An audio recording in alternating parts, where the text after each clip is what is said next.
This time on Road and Race, I give this unloved S2000 its first clean in 12 years, then take it on a test drive to see what issues it has.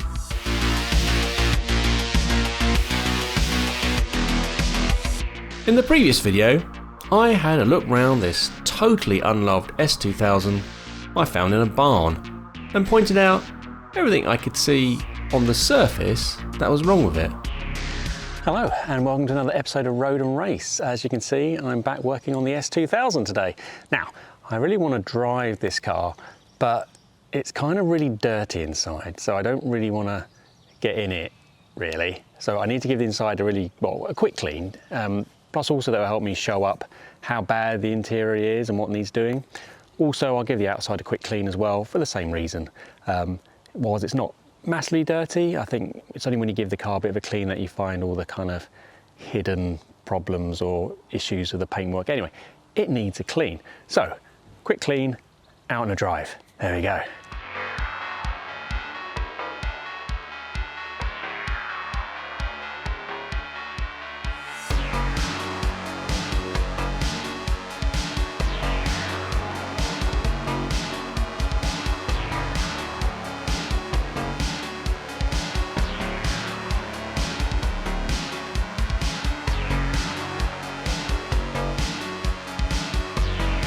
With a quick wash, she's not actually looking too bad now. I mean, obviously she's tatty, but you know, at least she's a bit shiny now.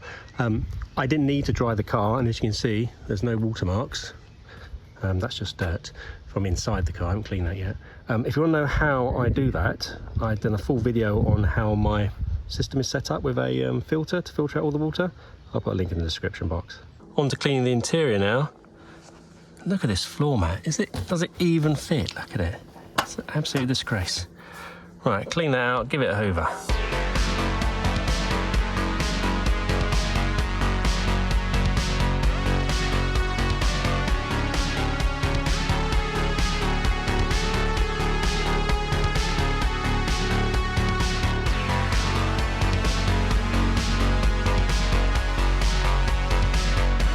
There's the mat after a vacuum. As you can see, it's a million times better. Still not perfect. You'll really need a deep clean. I'm not sure if that centre kind of plastic bit will come up with a bit of soap and water and whatnot, or whether we'll need new mats, but we'll see, I guess. For now, it's good enough. Here's the floor mat back in the car. And what's surprising me is it's got a very unusual shape. It's got all this, I don't know, chassis in the way. And so the carpet goes up here and round here, and no wonder it gets crumpled up. Not helped by the fact there's probably some retaining screws or clips that are missing that should be here to help hold it down. I vacuumed the car, but it really makes very little difference as it's still quite grimy and dusty, the carpets. I think it's going to be like a deep clean, seats out, mats out, proper like interior shampoo treatment. If you have any hints or tips or products to recommend, please leave them in the comments. Moving on to cleaning the interior of the car now. The owner admitted to me that in the 12 years he's owned it, he's never cleaned inside here. And it's horrible. You can really tell. Everything is dusty and muddy and dirty. The phrase he used was, "The car has to work for me. I haven't got time to clean it." Fair enough, but it's dank in here. Ugh. It's going to need a really deep clean. It's so bad, actually. Normally I just start with like the leather cleaners and the plastic cleaners and glass cleaners and stuff like that, but it's so gritty and muddy and horrible in here that I'm just going to get like a bucket of soapy water and lightly wipe everything down first, then move on to those products. The intention here isn't to do like a showroom concourse finish. It's just to tidy the car up so I can see all the damage and what needs repairing and what doesn't, basically. So I will do like a full deep clean on this car in a later video.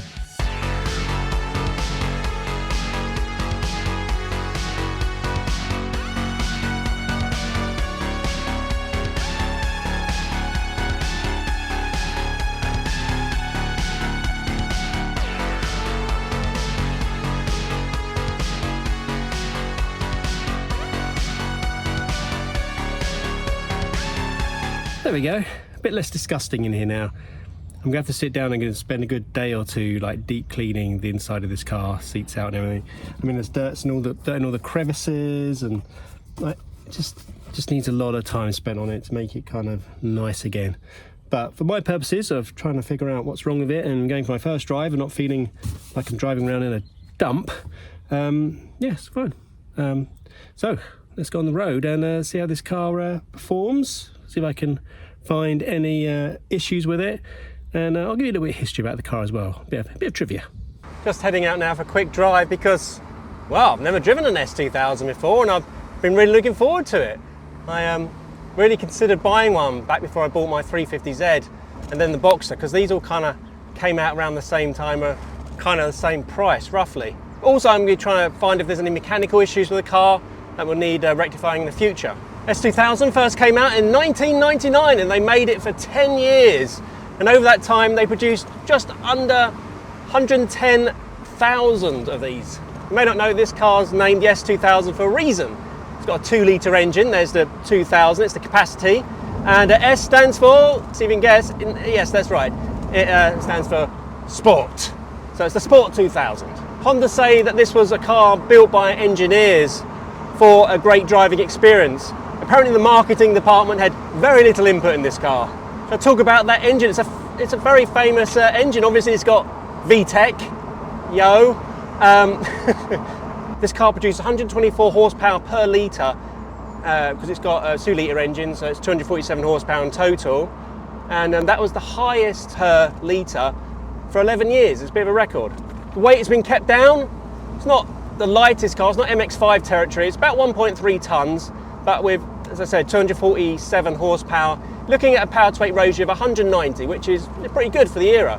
Has a lovely 6-speed gearbox, which is probably directly connected to transmission because the throw is super short and super direct. It's really, really good. It's MX-5 quality, it's 350Z quality, it's really that good. It's much better than my 987 Boxster. It's a really great kind of mechanical, slotty feel. Excellent.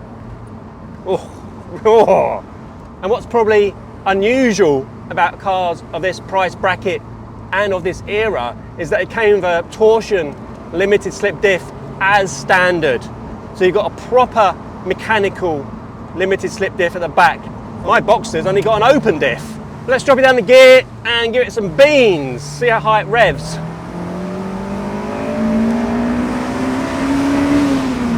$8,500, that's what this car was famous for. Let's give it a welly on these country roads. How are the brakes? Brakes a little bit soft, but I think probably changing the pads would make it a bit sharper. A lot of the torque doesn't come in until about 6,000, so you have to keep the car on the high rev range. I think that's one of the criticisms of it when it first came out. You had to really drive this car hard to get the most out of it. 218 Newton meters of torque, so fair. Not massive, but fair. And I guess it's all at the top, isn't it? I must say I love this digital dashboard. It must have been so ahead of its time back in 1999. If you think of the car's dashboards back then, you know, my 350Z and like the original Boxster, this is light years ahead. It looks like something out of Knight Rider. It's amazing. And you've got that big rev counter dominating the screen. Lovely. Generally inside the cabin, it's quite nice. Got this nice kind of brushed aluminium effect here, hiding the stereo. Stereo itself looks really aftermarket. It's not, it's original, but looks like you bought it in Dixon's, but never mind. Right, moving on to the country lanes, it's where we can really give it some. Yeah, low revs, there isn't really that much, but it really, it really picks up towards the top end. You've got to drive this car right at the limit, the revs. Whoa, this is perky now. Now the ride, double wishbone suspension, front and rear, and it's quite a bumpy, hard ride. I mean, it's not as refined as my PASM active suspension in my Boxster. This is really kind of a bit more Heath Robinson, mechanical, old school, but still good fun. This is exciting stuff. It makes for a lot more drama as you kind of bundle along down the road. This is a nice car to drive. This is they've put a lot of thought into this. Oh, listen to that engine just growling. It's a lovely sound from the 4-cylinder, isn't it? Just a real growl. Listen to that. It's mean, it's angry. Oh, drive me. Very responsive chassis, very stiff, nicely balanced. just enjoyable. It's nice. I like this. Good car. Very good car. I kind of want it now. I kind of want it for myself. I don't want to sell this. This is the later car, the facelift. It's called the AP2, if you want like a code name for it. And apparently it was significantly revised. You got bigger 17-inch wheels. Apparently the handling was really revised. The damping and the spring rates were changed. Subframe was made more rigid. You've got a new front and rear bumper design. Then later in 2006, you got electronic stability control, speakers in the headrests, and revised seats. Honda have thought of everything. They've got an ashtray, but if you take it out, you've got room for 2 cup holders. So you can have a friend in the car. On the theme of this car not being refined as some cars, especially like my Porsche, when the roof's open, it's kind of exposed. If it starts to rain and whatnot, you just worry. That's why there's probably that extra tonneau cover in the boot to help protect it. This car is running nice tyres, Conti Sport 5s, which are a good brand. I've really enjoyed that drive. This car has actually impressed me. I didn't think it'd be this good. It's raw. I think that's the charm, isn't it? Have I noticed any mechanical issues? The brake warning light that was on when we started has disappeared, so obviously some vigorous driving has solved all that. And generally the car feels really solid, like there's no wear in the bushings, there's no knocks, everything still feels tight as a drum in here actually. Steering feels nicely weighted, seats are nice and firm and hold you well. Obviously they're ruined, but they still work well. So what's next? In my next video, I'm gonna plug in a code reader, see if I can pick up any electrical faults. I'll do an everything that's wrong with the car style video. So I'll do, now that the car's clean in and out, I can really show you exactly what the issues are, what needs fixing, and how I'm gonna go about doing that. I'll also get the car up on my lift, so we can have a good route around underneath for any potential issues. Because it's always nice to have a look underneath, isn't it? Is this car full of rust? Don't know, tune in next week. And I'll also go through the service history so we can make a plan for what's been done, what needs doing, and also look at the common faults of this car, potentially if you have time, and see the thing that we can do proactively to prevent things going wrong. Like, you know, like in my Porsche, there's the IMS bearing, that is always a potential issue, so we swap that out nice and early. See what needs doing on this car. There's always issues, isn't there? Just want to mention before we go, I have channel memberships now, and what you get is loads of little additional benefits, but mostly I do exclusive videos every week, kind of behind the scenes, funny things, little gags, things like that. So please become a member and help support, because this is my full-time job now and I need your help. Also, please give the video a like, because again, that helps the channel grow. And if you have any comments about the car, anything you want me to check out, or if you know of any kind of common faults I should be aware of, please let me know. And anything you think I should try and look out for in the next video, any tricks and tips on how to repair things or things I might not have noticed, help me out with this one, because I need to do this one on a budget. But anyway, until next time, thanks for watching. I don't think this has a traction control button anywhere. Maybe I should look in the manual. Let's try a cheeky little burnout, because, well, it's not my car, is it? Here we go. Nice quiet road.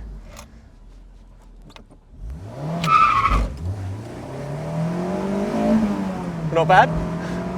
First thing I've got to do is get a new battery for this thing, because it's absolutely dead as a donut. I have to jump start this car every single time, and it's beginning to really annoy me. This convertible roof is probably the clunkiest design I've ever seen. Like, you've got these huge metal latches, and you have to get this little hook in here and then do the same thing over here at the same time. Push up. Oh, it's the worst convertible roof I've seen. One last thing. Take the key out of the ignition. Beeps at you. Why? Why? The lights aren't on. They're off. Why are you warning me? I think this will get annoying very quickly.